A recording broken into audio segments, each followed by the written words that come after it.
He found his son dead and his daughter barely alive. That's what Arthur Vance told police. He was the grieving father. But 42 years later, DNA told a different story.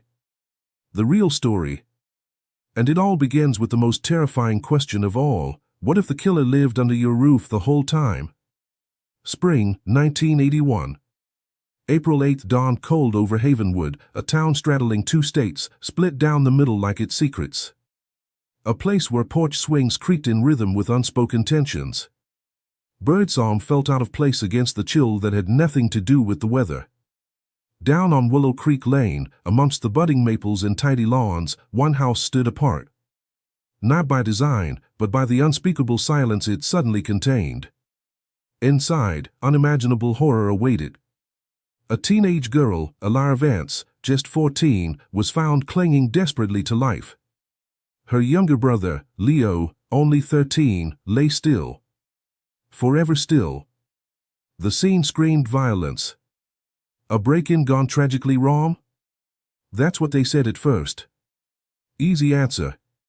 Too easy. And convenient. Convenient for whom, though? Even then, some sensed it. A staged robbery? The violence felt too personal, too focused for simple theft gone sideways. Something felt off. Deeply raw. Two children, vulnerable in their own home, who could commit such an atrocity? The question hung heavy in the damp spring air, settling like dust over Havenwood for years. Decades, actually. Over 40 years, the case grew cold, filed away under unsolved, a stark entry in the town's otherwise quiet history. A family tragedy that became a local legend whispered behind cupped hands. Hope dimmed with each passing year, the file gathering literal and figurative dust in some forgotten cabinet. Justice, it seemed, had forgotten Willow Creek Lane. But the silence wasn't empty. It was filled with unanswered questions. Why them? Why such brutality? Why did every lead dissolve into mist, every potential suspect fade back into the everyday fabric of the town? No witnesses, no forced entry that made sense, nothing concrete. Just silence. A thick, suffocating blanket over the truth. Because in Havenwood, like so many quiet places, the deepest darkness often wears the most familiar face. The kind of evil that smiles at you in the grocery store aisle. A truth buried for over 40 years, festering beneath the surface, waiting. Waiting for the right time, the right technology, the right person stubborn enough to dig it up. What truly happened inside the Vance house on that terrible night in 1981? Who was responsible for extinguishing two young lives? The answers lay dormant, waiting for the first thread to be pulled, a thread that began to unravel the moment a father returned home to unimaginable silence. That father was Arthur Vance. The end of his shift at Havenwood Industries felt like any other, the familiar ache in his back, the metallic tang of the factory still in his nostrils, the bone-deep weariness of working through the dark hours. He pulled into the driveway on Willow Creek Lane just as the first hints of gray lightened the eastern sky. But routine shattered instantly. The porch light cast long shadows, illuminating the unsettling sight. The front door wasn't latched. It hummed slightly ajar, an invitation to the chill morning air. Had he forgotten? Unlikely. A knot of unease tightened in his gut. He pushed the door open, calling his children's names into the unnatural quiet. Elara? Leo? Only silence answered, heavy and raw. He stepped inside, the familiar scent of home overlaid with something else, something coppery and sickening. He didn't register the spilled cereal bowl on the kitchen counter at first. His eyes found the floor. Found his son. Found Leo. A choked gasp escaped him, airless. No. Not Leo. His bright, brave boy, sprawled in a horrific tableau, unnervingly still. The world tilted, reality warping around the impossible sight. Elara. The name ripped through his mind, a silent scream. He scrambled down the hall, desperate hope warring with a sickening dread that threatened to swallow him whole. He burst into her room. She was on the bed, face down, her breathing a thread, fragile and terrifyingly shallow. He saw the damage, the evidence of brutal violence. He couldn't process it. Not fully. Only that she was alive. Barely. His fingers, slick with sweat was something worse, fumbled with the rotary dial of the phone in the hall. 911, each number felt like an eternity. The voice on the other end sounded impossibly far away, tinny, as he forced out the address, the horror catching in his throat. Shock gave way to a frantic energy, a desperate need to do something. He relayed the necessary information, his voice trembling yet strangely focused amidst the shattering chaos of his home. He collapsed back against the wall, the receiver still clutched in his hand, listening. Listening for Alara's faint breath, listening for the approaching sirens that would shatter the awful quiet of Willow Creek Lane forever. The sirens grew louder, painting Willow Creek Lane and strobing red and blue light, drawing neighbors to curtains despite the early hour. Paramedics and police officers spilled out, their faces grim, stepping from the ordinary morning into a nightmare made real. The initial sweep through the Vance home was swift, professional, yet deeply unsettling. Leo Vance was cold to the touch, lividity already setting in on his young body. He'd been gone for hours. A chilling confirmation. But Alara, a flutter of a pulse registered beneath the paramedic's fingertips. Critical. She was alive, but just barely. The violence etched onto her small frame was brutal, and worse, experienced eyes noted disturbing signs, whispers of a violation that added another layer of sickness to the scene, something requiring delicate handling and further, grim investigation back at the lab. Officers began securing the perimeter, their movements precise amidst the unfolding chaos. Crime scene evidence was everywhere, yet the picture it painted was confusing. The presumed murder weapon was located near Leo. Not some terrifying blade brought by an intruder, but a common butter knife from the kitchen block. Dulled edge, bent slightly. Bizarre. Utterly bizarre for such savagery. What kind of intruder grabs that? What kind of struggle involved a simple piece of cutlery? The initial theory, a burglary interrupted, spiraling into violence, fell thin almost immediately. Where were the signs of forced entry? Why this strange weapon? Arthur Vance sat slumped on the porch steps, wrapped in a shock blanket, yet his eyes held a peculiar dryness that registered with the seasoned detectives. Shock manifested differently in everyone, true, but his stillness felt heavy. He readily explained, touching the butter knife, a panicked, desperate reflex upon finding his children, he insisted, his voice trembling just so. Had to check, had to try. A father's desperation? It sounded plausible. Mostly. His fingerprints were now part of the crime scene evidence, explained away. For now. Carefully, urgently, the paramedics worked on Alara, stabilizing her just enough for transport. Her life hummed precariously in the balance as they rushed her out to the waiting ambulance. As it sped away, its siren a fading cry against the rising sun, the first phase of the police investigation began in earnest. The house on Willow Creek Lane was now a full-blown crime scene, and the focus started shifting from the immediate horror to the baffling questions left in its wake. Those baffling questions echoed from the crime scene to the sterile quiet of the hospital corridors where Alara Vance lay unconscious. But any flickering hope for answers from Alara herself was extinguished 3 days later. She slipped away without ever breaking the surface of awareness, taking any potential testimony with her into the silence. The loss compounded the tragedy, leaving investigators reliant on the cold, hard facts emerging from the autopsy report. And those facts painted a grim, disturbing picture. The cause of Alara's death was starkly brutal, a single, devastating knife wound penetrating her right eye, violating the sanctity of her brain with fatal precision. Chillingly, the exam also confirmed recent sexual intercourse. Consensual?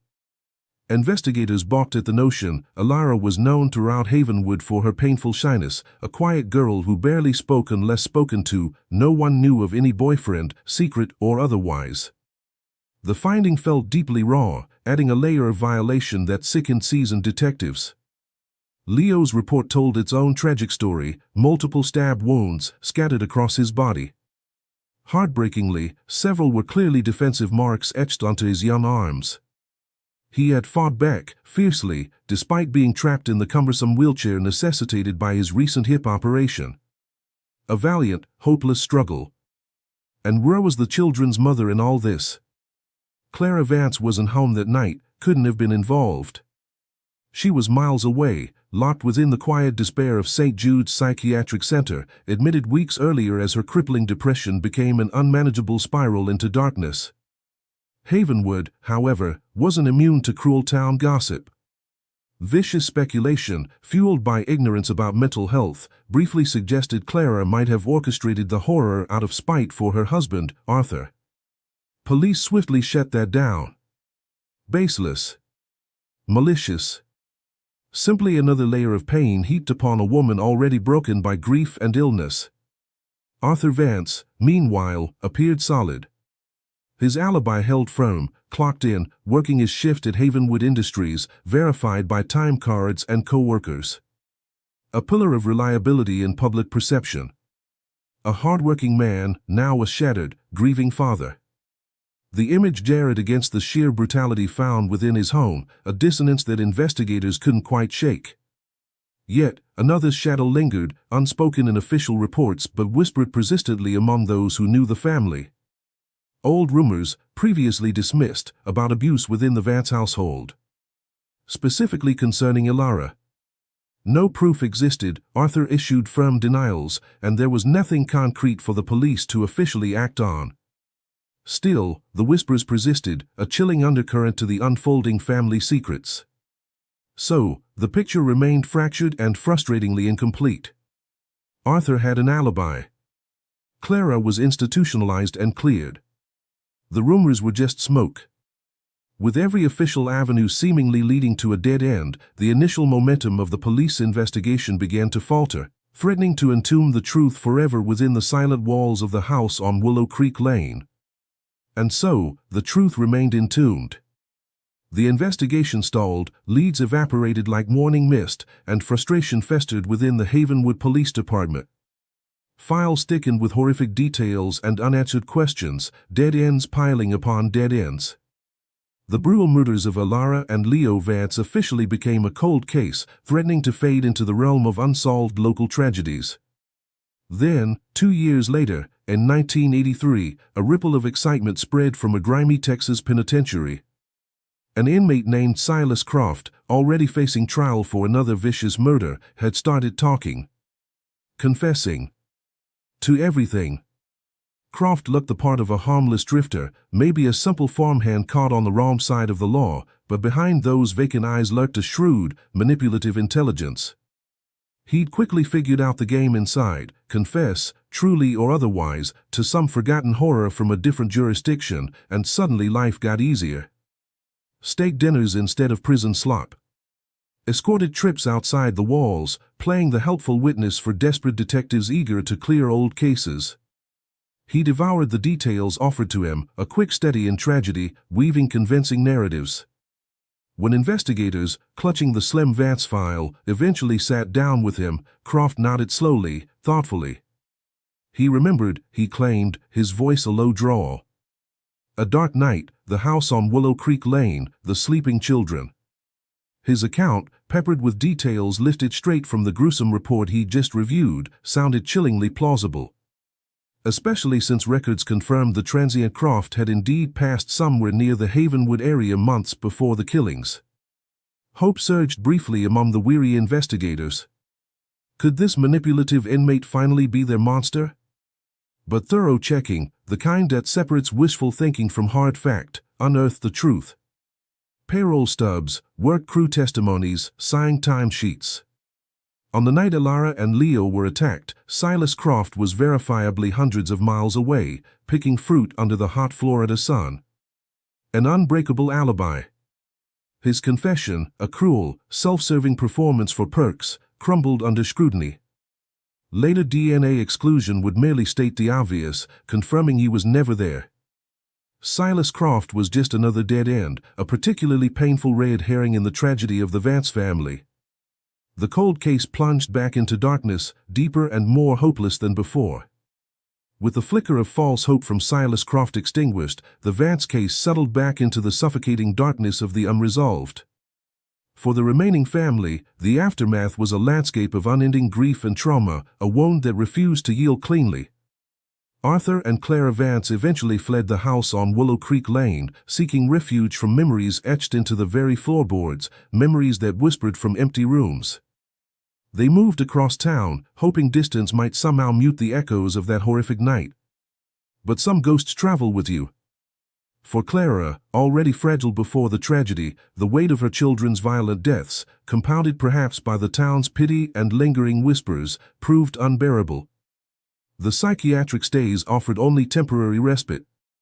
In 1984, 3 years after losing Elara and Leo, she succumbed entirely to her despair. Clara Vance ended her own life, a final, heartbreaking casualty of the crime that destroyed her family. She was only 37.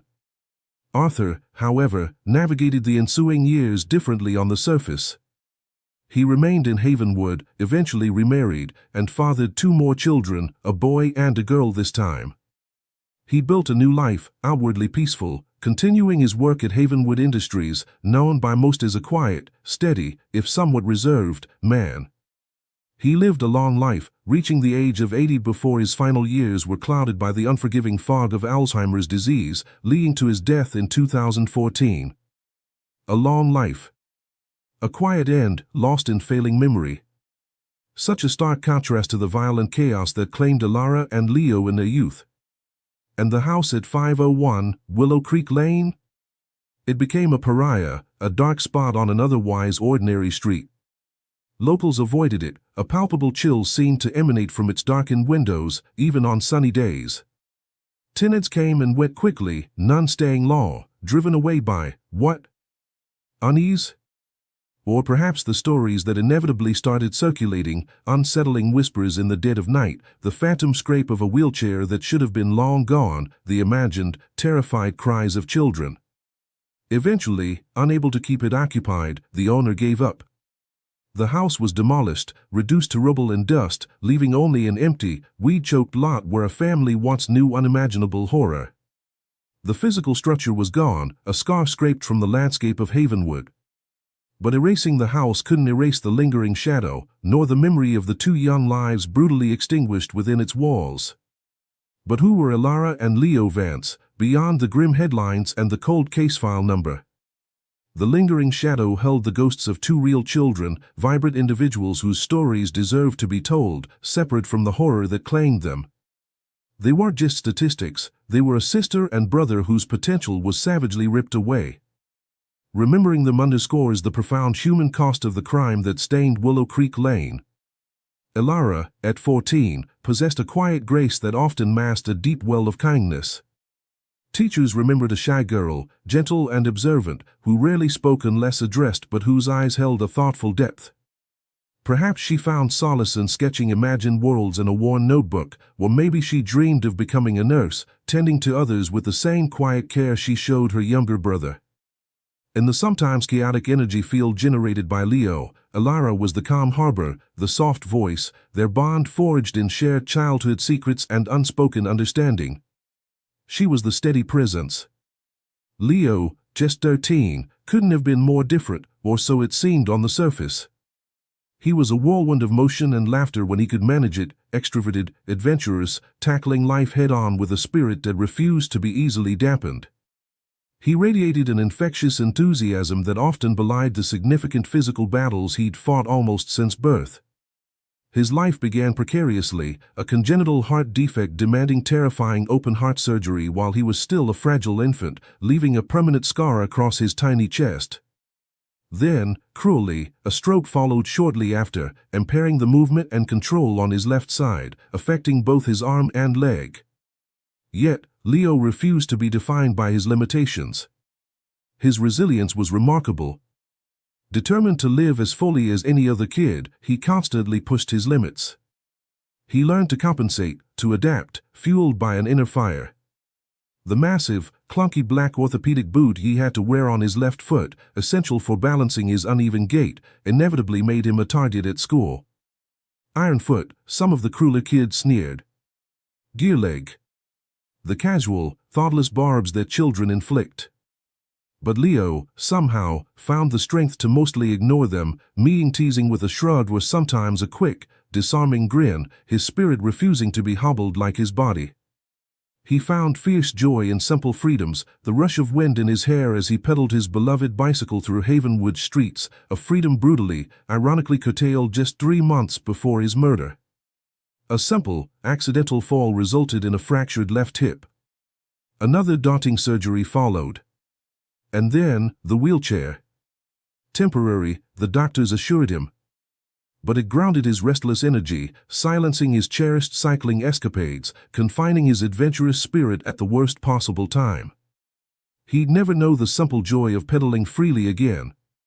2 children, different as dusk and dawn, yet inextricably bound by love and shared experience.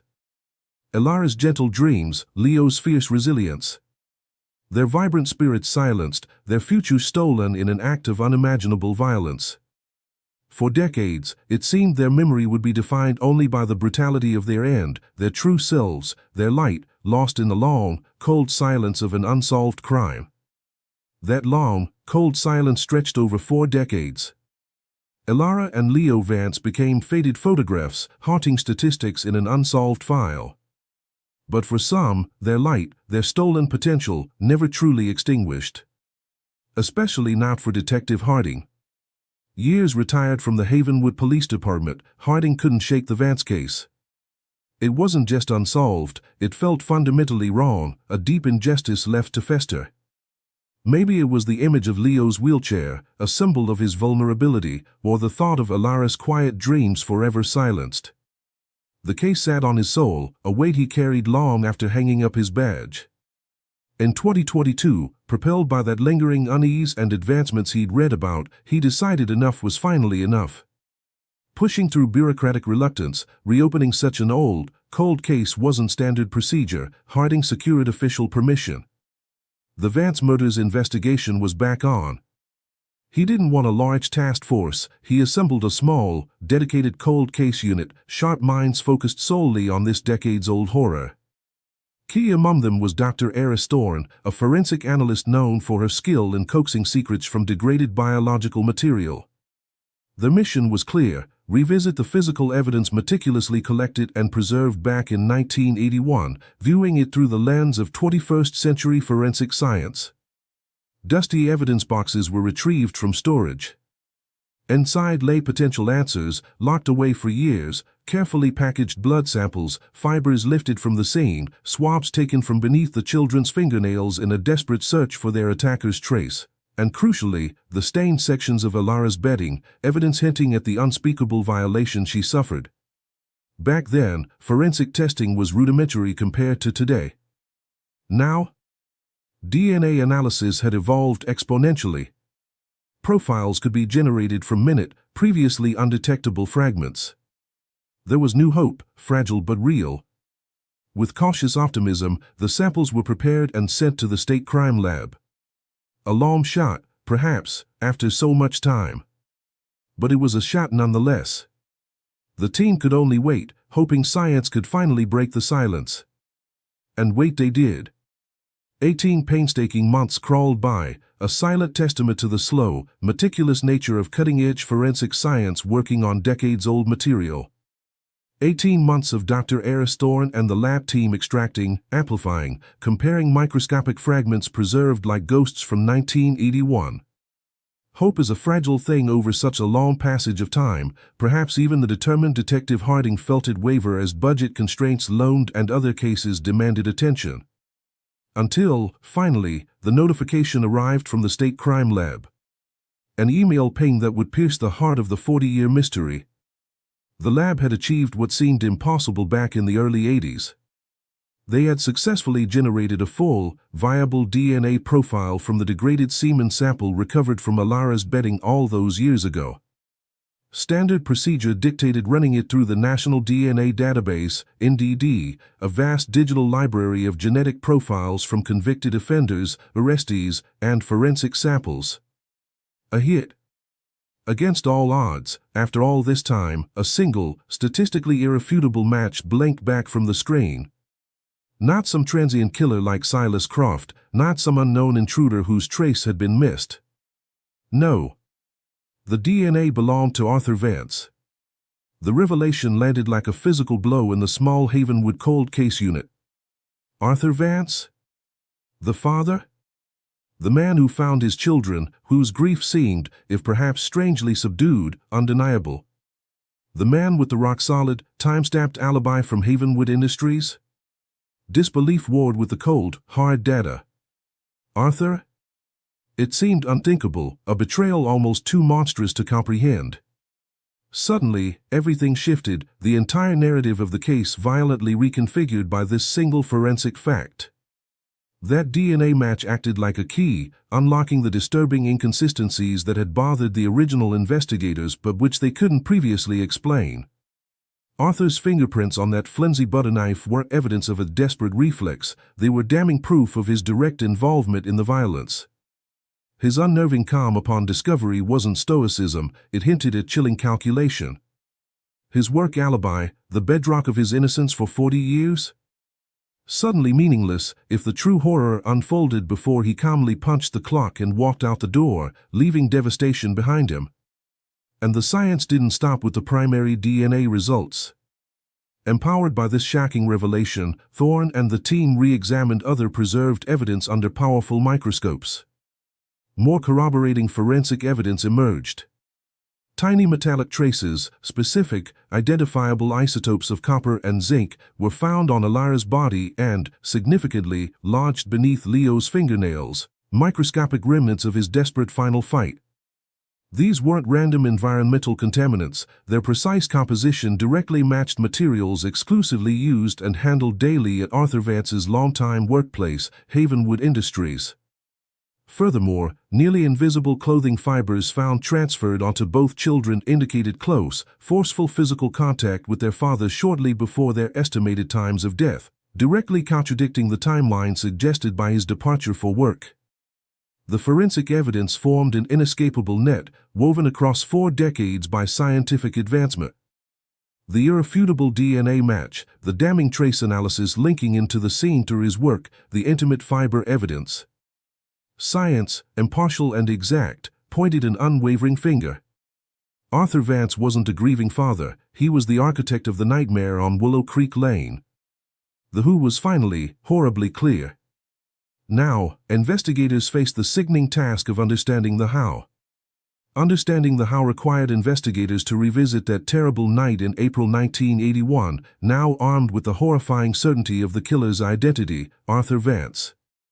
The forensic evidence, his DNA woven into the fabric of Alara's bedding, the trace metals from his workplace clinging to his children, the fibers testifying to recent, violent contact, forced a complete crime reconstruction.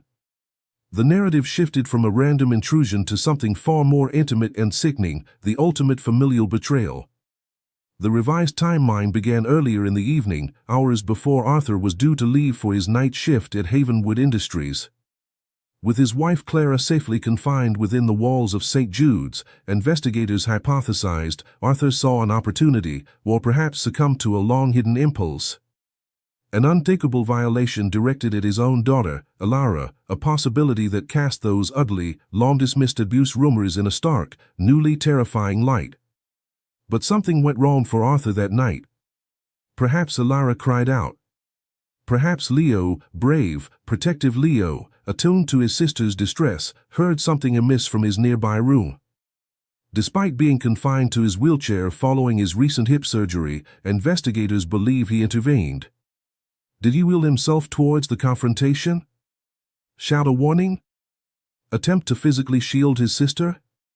Whatever his courageous action, it was an interruption Arthur, caught in his transgression, could not tolerate. Enraged, perhaps panicked at being discovered mid-act, Arthur's predatory focus shifted brutally towards his son. He pursued Leo, likely a short, terrifying chase towards the kitchen, and in his fury, grabbed the first potential weapon at hand, that flimsy, inadequate butter knife from the counter block. Not the tool of a premeditated killer planning an efficient murder, but the desperate implement of sudden, uncontrolled violence. Trapped and immobile, Leo stood no chance against his father's rage. Once his son was silenced, Arthur turned back to Alara. She had seen everything. She was the primary witness to his initial crime and now to her brother's murder. She had to be silenced too. The horrific, precise wound to her eye, was it a final, symbolic, vicious attempt to erase what she had seen? To blind the witness forever? Then, chilling calculation took over the heat of rage. He needed an alibi. He needed a different story. Staging the crime scene began. Leaving the front door slightly ajar suggested a random intruder, a burglary gone raw. Then, composure regained, he walked out of the house of horrors he had created, drove to Havenwood Industries, and punched his time card, meticulously weaving the first threads of his 40-year deception. His later discovery of the scene, his questionable calm noted by first responders, all part of the horrifying, carefully constructed charade. This reconstructed sequence finally made sense of all the disparate, confusing pieces of evidence. It explained Arthur's DNA at the scene in the most intimate, damning way possible, the semen sample.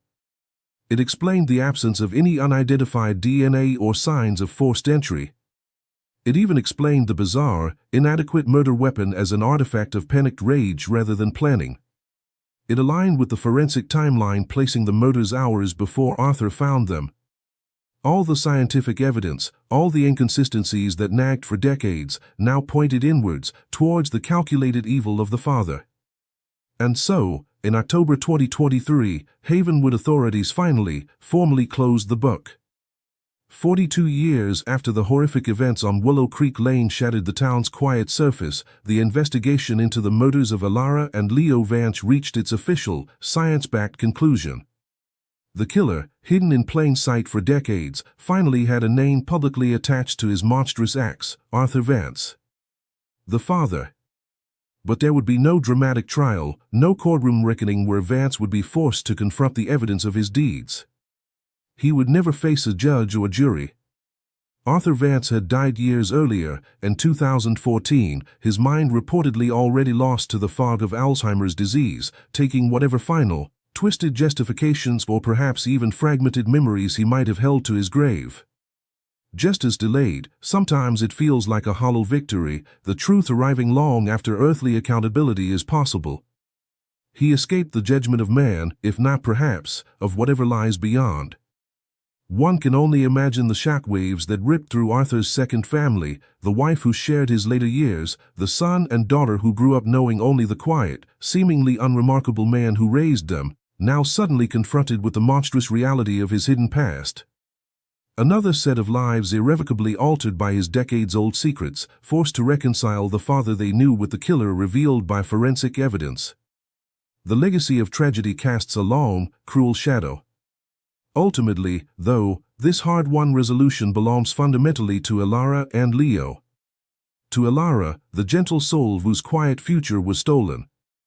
And especially to Leo, whose final moments, pieced together through the autopsy report's grim details, were an act of breathtaking, instinctive courage, a 13-year-old boy, already facing immense physical challenges and confined to a wheelchair, trying desperately to defend his sister against the rage of their own father.